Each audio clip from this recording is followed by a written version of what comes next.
Hello everyone, welcome to my channel Mumbai ముచ్చట్లు with me Renu. మొన్న డిమార్ట్కి వెళ్ళినప్పుడు ఫ్రెంచ్ ఫ్రైస్ తీసుకున్నాను కదండి. అవి ఇప్పుడు ఆయిల్లో ఫ్రై చేసి చూపిస్తాను. ఈ ఆయిల్ ఎలా ఉంటాయో, ఎయిర్ ఫ్రైయర్ ఎలా ఉంటాయో చేసి చూపిస్తా. ఫస్ట్ ఆయిల్లో చేసి చూపిస్తా.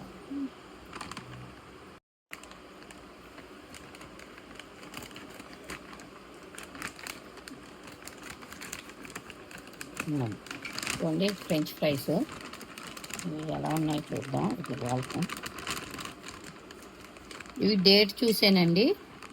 డేట్ వచ్చేసి 2026 వరకు వాడుకోవచ్చు. So no problem. నేను హాఫ్ ఆఫ్ చేస్తున్నాను.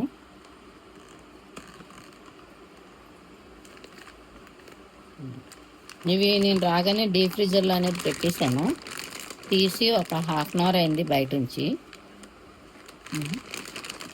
అందుకని ఒక హాఫ్ ఇప్పుడు ఇందులో చేస్తాను, ఆయిల్లో డీప్ ఫ్రై చేస్తాను. తర్వాత మన ఎయిర్ ఫ్రైయర్లో చేస్తాను. ఓకే. ఓన్లీ నూనె బాగా వేడెక్కింది స్టవ్ మీద. ఇగో ఈ పొటాటోస్ వేస్తున్నాను.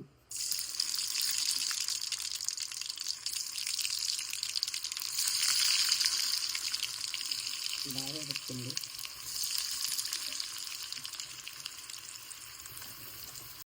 అవన్నీ ఫ్రై చేస్తున్నాను, డీప్ ఫ్రై. ఫస్ట్ ఆయిల్లో డీప్ ఫ్రై చేసి తర్వాత ఎయిర్ ఫ్రైయర్లో ఎలా ఉంటాయో చూపిద్దాము అనేసి. అంతే. ఆయిల్ కూడా నేను ఎక్కువ తీసుకోలేదండి, ఎందుకంటే అది కాక నూనె కింద ఉండిపోద్ది, మళ్ళీ దాన్ని రీయూజ్ చేయలేము. సో అందుకని తక్కువగా చేసేస్తున్నాను ఆయిల్. అండ్ నూనె అయితే మళ్ళీ కాక నూనె వాడను, ఓన్లీ దోశలకే. సెకండ్ టైం అయితే పర్వాలేదు, కానీ మళ్ళీ దాన్ని ఎక్కువ పోసి ఎక్కువ వాడడం ఎందుకని. మీరు కూడా ఆయిల్ ఎక్కువ తినొద్దు, అది అందరికీ తెలిసిందే. నేనైతే ఆయిల్ తక్కువే తింటాను, ఆయిల్ ఫుడ్ తక్కువే తింటాను.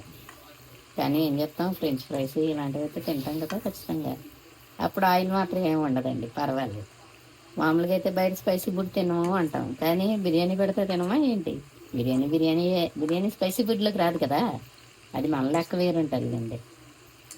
అదిగోండి చూడండి, కొంచెం గోల్డ్ బ్రౌన్ కలర్ ఇలా వచ్చినాయి కదా, బంగారు రంగు అంటారు కదా. బాగా ఫ్రై అయినవి.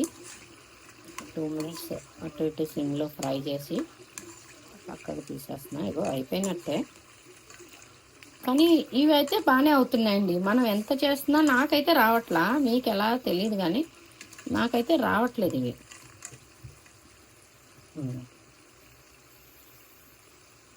తీసేస్తున్నాను.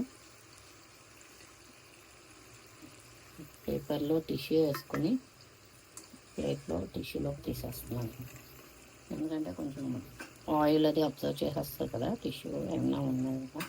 పేపర్ కన్నా టిష్యూ బెటర్ అండి, ఎందుకంటే పేపర్ మన న్యూస్ పేపర్లో ఇవి రాస్తారు కదా, ఆ ఇంక్ జెట్ అంతా మన వీటికి అంటుకుంటుంది. ఇది వరకు నేను న్యూస్ పేపరే వేసేదాన్ని, కానీ ఒకసారి ఎక్కడో చదివాను ఆ ఇంక్ జెట్ అంతా వీటికి అంటుకుపోద్ది ఫుడ్కి. అది కూడా మంచిది కాదు. ఆయిల్ అబ్జర్వ్ చేయడం పేపర్ ఎంత మంచిదో ఈ వీటికి అంటుకుంటాం, ఇంక్ జెట్ అంటుకుంటాం అనేది కూడా మంచిది కాదు కదా. సో అందుకోసమని నేను టిష్యూస్లో యూస్ చేస్తున్నానండి. మేబీ టిష్యూస్ కూడా యూస్ చేయకూడదు, ఇంకా వేరేదైనా ఉంది అయితే చెప్పండి కొంచెం కామెంట్లో. నేను అందుకే నాకు తెలియక టిష్యూ అయితే వాడుతున్నాను నేను ఆయిల్ అబ్జర్వ్ చేయడానికి. టిష్యూ కూడా వాడకూడదు, వేరే ఇంకోటి ఉంది అని ఏమన్నా ఉంటే మాత్రం చెప్పండి, ఓకేనా. Thank you. ఇవి మా డొండికి ఇస్తాను, తిని ఎలా ఉన్నాయి అంటాడో ఏంటో చూద్దాం. అండ్ ఎయిర్ ఫ్రైయర్తో రేపు చేస్తాను, ఎందుకు అంటే క్వాంటిటీ ఎక్కువ ఉన్నాయి కదండి, ఇవి ఒకసారి అన్నీ తినలేము. అందుకోసమనే సగం ఇప్పుడు సగం ఎయిర్ ఫ్రైయర్లో చేస్తామని ఉంచాను, ఓకేనా. ప్లేట్లోకి తీసాను. కొంచెం టమాటో సాస్ కూడా కచప్ కూడా వేస్తున్నాను. Dondi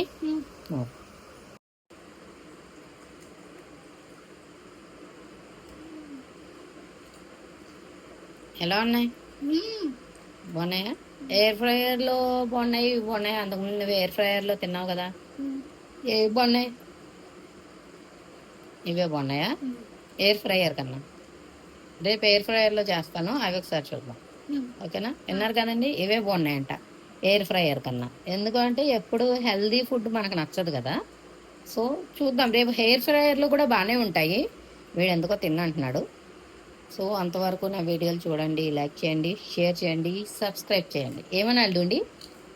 like share and subscribe. Like share and subscribe. Thank you. ఇవైతే కొంచెం ఆయిల్ అయితే లాగినాయండి. టేస్ట్ ఎలా ఉందో చూస్తున్నాను.